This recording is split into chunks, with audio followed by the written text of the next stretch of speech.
Hello again, everybody. Chris VanMeter here with another Versus video for you. This time I'm going to be playing against BBD, and I'm going to be playing this awesome Esper control deck that just won the most recent Standard Open that we had this last weekend in Philadelphia. So let's go ahead and take a look at the deck. I'm really excited for it. Let's check it out. So we have a lot of elements going on here. The biggest thing that you notice is there's no Supreme Verdict. Most of these Esper decks are playing Supreme Verdict, but this one has opted out of that. So let's take a look why. So we have our Azorius Charms here, and the Cyclonic Rift is going to kind of act like a fourth Azorius Charm. So the functionality of these cards are to just stymie the early damage that our opponents are going to be throwing at us with like their Flint Hoof Boars and whatnot. And late game, this card can just cycle or turn on lifelink if we need to gain a couple points of life.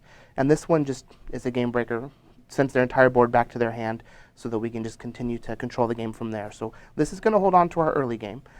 And far and away is the reason why this deck isn't going to be playing Supreme Verdict. So far and away is kind of like our Supreme Verdict. So we can use either half to stop early damage coming into us, along with our Charms and Cyclonic Rifts.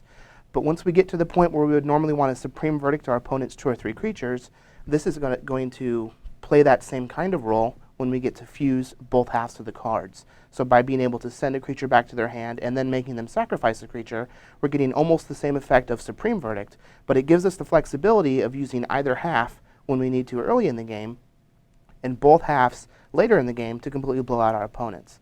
Now, since we don't have to play Supreme Verdict anymore, we can play Terminus, which has huge synergy right now in the format because of Voice of Resurgence. So the least amount of creatures we can leave behind our opponents when we're wiping the boards, the better for us. So Voice of Resurgence is everywhere.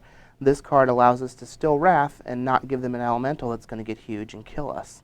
Also, being able to Miracle it is pretty sweet, and you can't Miracle it if it's not in your deck. Next we have these 5 Planeswalkers, and this is usually how we're going to be winning the game.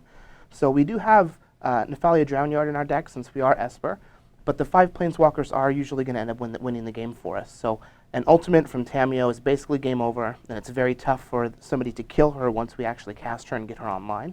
But we don't really want to draw multiple, so we're just playing 1. Jace Memory Adept is great against the other control decks, as well as once we actually have control of the game, we can start aggressively milling our opponents, and there really is no way for them to come back once we hit them, twice with the mill 10. Once they're down 20 cards, they're not really going to be able to put the puzzle together to kill us. Now, Sorin is awesome in this deck because it plays great defense, so it allows you to defend yourself. Once we just take complete control of the game, he can even go aggressive by making emblems if we need to, or just keep pumping out 1/1s while building his loyalty, so that if they ever happen to try and mount an offense against us, we can just use his ultimate and take their creatures to beat them with. Now, Jace Architect of Thought is actually very, very good in this deck. Lingering Souls is picking up lots of popularity, and Jace Architect of Thought's +1 completely negates Lingering Souls from our opponents, also while building to an ultimate that can win the game. But as long as we're building loyalty on it, it'll allow us to use as -2 multiple times throughout the course of the game. And Factor Fiction was a very good card. Even though this one is just a mini Factor Fiction, we only get to see 3 cards instead of 5, but usually we're either going to draw 2 or draw the card that beats them, so it's a win-win for us. Now moving on to our normal card draw spells, we have Think Twice and Sphinx's Revelation. This is also a finisher. If you Sphinx's Revelation for 5 or 6 into another Revelation for 5, 6, or 7, it's going to be very tough for anybody to actually beat you. This card is just absurd. It's kind of fallen to the wayside with how aggressive the format's becoming, but I feel like Junk Aristocrats kind of changed the dynamic of the format to where it's kind of tough to go under that deck, and it's kind of tough to go really, really far over the deck because of Blood Artist and the staying power of Cartel Aristocrat and Verils. So the format's in this weird position now where people are trying to combat Junk Aristocrats and leaving themselves open to Sphinx's Revelation. So that's why I think this deck did very well this last weekend. We do have a couple different counterspells here, Dissipate and Syncopate. Unburial Rites is still a real card, and Cavernous Souls isn't being played very much. So if we get to counter like an Acidic Slime from the Junk deck, it really helps that they can Unburial Rites it in the late game, as well as these cards help us set the tempo so we can resolve our Planeswalkers and then Revelation our opponents out of the game. Now, since our deck is just packed with all of these awesome instants, we do have Snapcaster Mage, just like any of the normal decks would. We don't have Augur of Bolas, just because Augur really isn't a place where you want to be right now.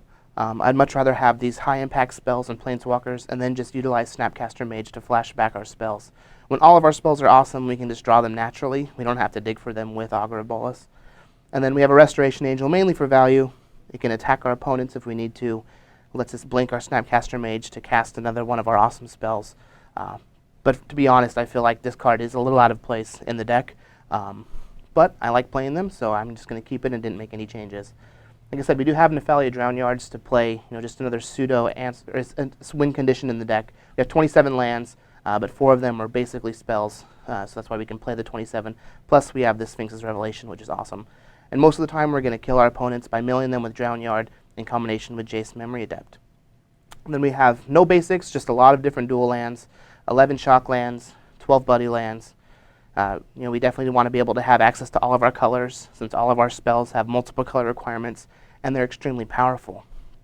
So that's the main deck. Let's go ahead and take a look at the sideboard. All right, so now we have our sideboard here, and I'm pretty excited about the sideboard. It does shore up some slots for us. A couple cards I'm a little skeptical about, and we will talk about those.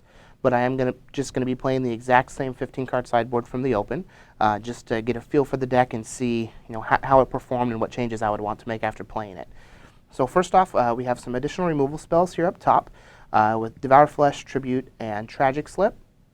Now Tragic Slip is very good against the decks with Lingering Souls, because most of the time they're going to have like Verils or Skurstag High Priest. So this is going to give us an answer to killing those types of creatures. It is not that effective against Skurstag High Priest, but it's just a great answer to Verils, in addition to our Tribute and our Devour Flesh. And the two creature sacrificing spells are also very good against ban hexproof. We decided not to play Geist of St. Traffs to kill opposing Geist of St. Traffs, just because we're practicing for M14. So we're going to be using Tribute to Hunger and Devour Flesh instead. Planar Cleansing also is just an additional sweeper. It handles Planeswalkers, so it's actually very good against decks like Jund. So a lot of times Jund will pull ahead with its value creatures like Huntmaster and Thragtusk, and then while we're handling those creatures, they play a very good Planeswalker like Liliana the Veil or Garruk Primal Hunter, and we just need an answer for that. So Planar Cleansing takes care of all of it. They can play Garruk, make a beast, Huntmaster, gain some life, then we just reset everything for 6 mana. Back on parity, except we have Sphinx's Revelation. Now these 3 cards are for opposing control decks. So like in the mirror and against other decks that want to try and mill us, Psychic Spiral just lets us win the game. As well as Aetherling and Jace Memory Adept. Most of the time against those control decks, we have lots of removal spells, lots of powerful, flexible cards, but we still want to be able to kill our opponent. So Aetherling is almost impossible to kill once he actually gets into play. So there's that game of jockeying back and forth to try and resolve an Aetherling. And Jace Memory Adept just wins as soon as you actually get into play. You mill your opponent a couple times. At that point, they just can't really Sphinx's Revelation to gain an advantage anymore, because they're just going to deck themselves. So once you resolve one of these 2 spells against an opposing control deck, it's very tough for them to actually come back. On the same note, we do have 3 negates to come in as additional counter spells against the control decks, as well as against the Blasphemous Act decks. So against the decks that have like Blasphemous Act, we do want to bring in at least a couple negates so that we do have an answer to Blasphemous Act.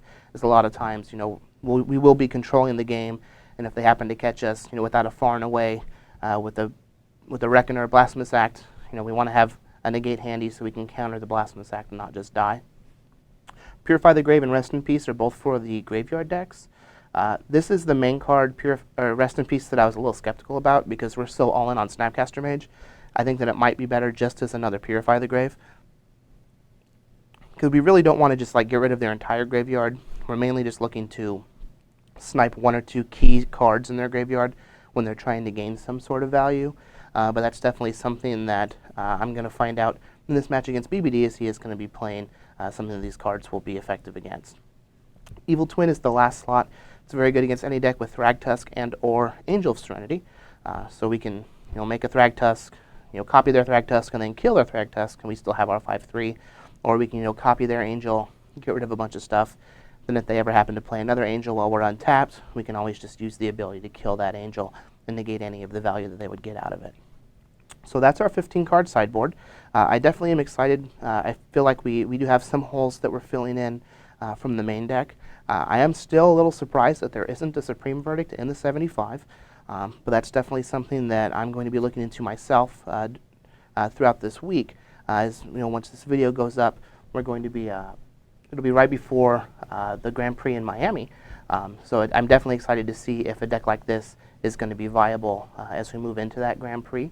And you know, if Supreme Verdict isn't where we want to be and Terminus is king, what are we going to do to actually combat that?